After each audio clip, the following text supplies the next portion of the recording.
আরে কে তুমি? আমার খেলনা নাকি জাদুর তুলো? মিউ, আমি জাদুর তুলো না, আমি দুষ্টু মিউ। তোমার দুধের গ্লাসটা কোথায় রেখেছো? দুধ? ওটা তো আমি খেয়ে ফেলেছি। তুমি কেন খুঁজছো? আহা, আমি তো প্রতিদিন সকালে এক চুমুক দুধ খাই, তবেই আমার মিউ পাওয়ার জাগে। তাহলে যদি আমি তোমায় দুধ দিই, তুমি আমার বন্ধু হবে? অবশ্যই, কিন্তু নিয়ম হলো বন্ধুত্ব মানে অর্ধেক দুধ ভাগ করে খেতে হবে। ঠিক আছে, আজ থেকে আমরা দুধ ভাগ করব। এখন বলো, তোমার মিউ পাওয়ার কি করে? মিউ পাওয়ার মানে আমি তোমাকে খুঁজে দিতে পারবো হারানো খেলনা। তাহলে চলো, আমার লাল বলটা হারিয়ে গেছে, খুঁজে দাও। মিউ, গন্ধ পাচ্ছে, ওটা তোমার বিছানার নিচে লুকিয়ে আছে।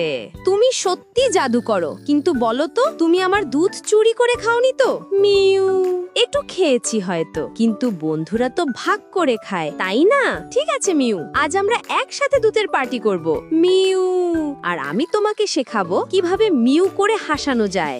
এই যে বন্ধুরা, এমন মজার ভিডিও পেতে অবশ্যই লাইক সাবস্ক্রাইব করতে ভুলবে না কিন্তু।